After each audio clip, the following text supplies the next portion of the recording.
Hi guys, welcome back to my channel.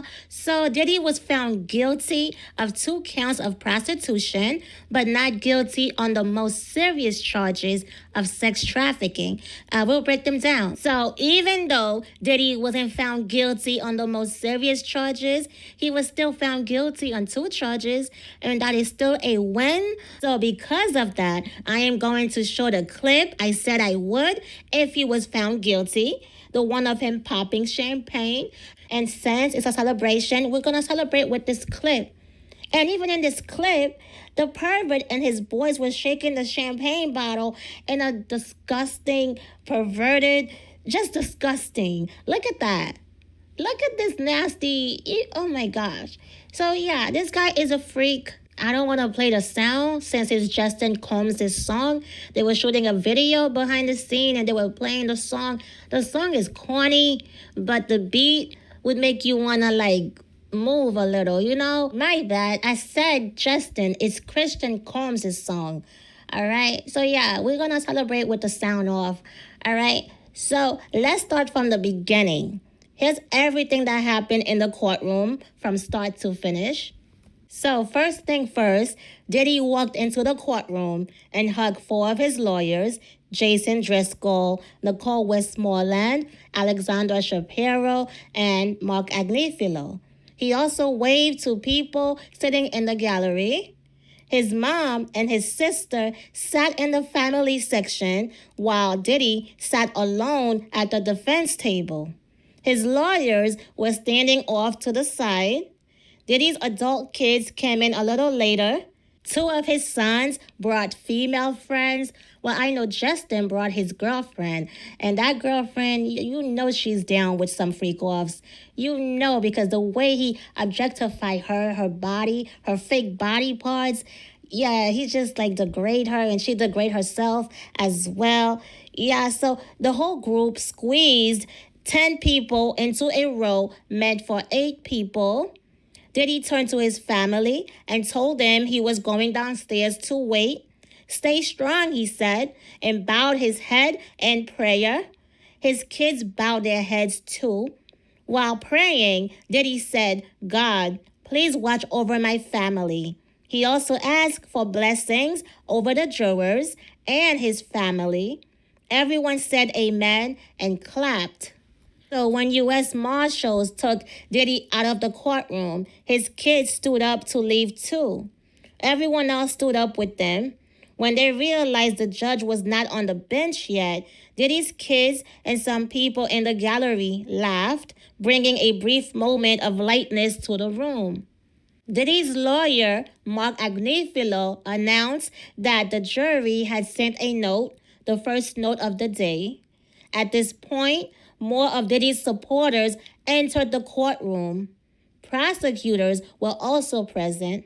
Diddy's legal team left the courtroom and met with him privately in the side room where he's usually escorted out. So when Diddy re-entered the courtroom, he looked at his family, gave a small nod, and smiled. He sat down with his head lowered and eyeglasses on. So at 9:52 a.m. Eastern, the jury sent another note. "We have reached a verdict on all counts." Then the jury entered the courtroom. The judge asked the foreperson to confirm they had reached a verdict. The foreperson said yes. The verdict was unanimous. The judge's deputy read each charge aloud while the jury foreperson gave the verdict for each one. Diddy was found guilty by a federal jury on 2 counts of transportation to engage in prostitution, but he was found not guilty on the racketeering and sex trafficking charges, the most serious accusations in the case, which included graphic claims that he forced women, including Cassie, into sexual acts with other men, sometimes known as freak-offs. Diddy had faced 5 charges total, 1 count of racketeering conspiracy, 2 counts of sex trafficking, 2 counts of transportation to engage in prostitution. He was found not guilty on the racketeering and both sex trafficking charges. Now he faces up to 10 years in prison on the 2 counts he was convicted of. The judge reminded jurors that the press and public may try to speak with them. He said, there is an important reason to respect the privacy of your deliberations. That being said, the choice of whether to speak to others about the case and your personal view is up to you. He told them not to talk about the jurors' opinions or what happened during deliberations. The judge also thanked the jurors for their service. He said, I want you to know that it is inspiring to all of us. You listened, you worked together, you were here every day, rain or shine.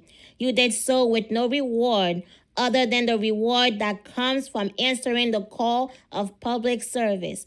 That should give all of us hope. He said he would meet the jurors personally to thank them before they left. Then Mark Agnifilo argued that Diddy should be released while waiting to be sentenced. He told the judge that since Diddy was acquitted of the most serious charges, he should be allowed to go home to Miami. Oh, no. Mark Agnifilo said Diddy no longer had access to his plane and that any 5 of them can sign onto a bond, referring to Diddy's family being willing to post bond. He said Mr. Combs should be released on appropriate conditions and asked the judge to let Diddy leave this courtroom and walk outside. But Assistant U.S. Attorney Maureen Cormier said the government strongly disagreed. She said the trial showed that Diddy was abusive, used drugs, and continued committing crimes even while under investigation. She said Sean Diddy Combs continued to commit a litany of crimes after he knew he was under investigation. She said he has no respect for the law and would likely commit new crimes if released. Maureen Cormier also said the government plans to push for a prison sentence and that Diddy could still face up to 20 years. The judge told both sides to submit letters explaining their positions on Diddy's release. Those letters were due by 1 p.m. Eastern, and the judge would decide afterward. Then Mark Agnifilo told the judge that Diddy was facing the possibility of life in prison, but the jury saved him. Mr. Combs has been giving his life by this jury, he said. He said Diddy would be nothing short of a fool to break any release rules. He treasures, I assure you, the opportunity that he has been given, and he will not run afoul of anything this court imposes on him. So before Diddy was let out of the courtroom, he knelt in front of his chair and bowed his head in prayer. When he stood up, he turned toward the gallery and clapped. The gallery clapped and cheered back. His lawyers hugged one another while the cheers continued. He faced his family, smiling, and said, "Thank you. Love you, Mom. I love you. I love you. I love you." Diddy, please. His family and friends cheered and clapped. Just make it clap. Some wiped away tears. So after Diddy left, the family section chanted, "Dream team, dream team," to his lawyers. Diddy's attorney, Tini Garagos, hugged members of Diddy's family as tears rolled down her cheeks. So she was crying. So when the verdict was read, Diddy had his hands folded on his lap. When he heard not guilty on the racketeering charge, he put his head in his hand. When he heard not guilty on the second sex trafficking charge, the last serious one, he made a small fist pump As the deputy polled the jurors to confirm the verdict, Diddy turned his head to look at them. So after Mark Agnifilo argued for his release, the judge asked, Mr. Combs does not want to go back to the MDC, referring to New York's Metropolitan Detention Center. Diddy shook his head no, no, no, and put his hands together like he was praying. So anyway, Diddy was facing a minimum of 15 years to life in prison. Now he's looking at a much lower sentence. Now he's facing 20 years. So at first, I was nervous because I thought he was going to walk free. Because some of the witnesses had problems with their testimonies. They were caught lying a few times. They would say one thing while on the stand, and then Diddy's team would show text messages that proved otherwise. So basically, the evidence for those serious charges was weak. They were weak.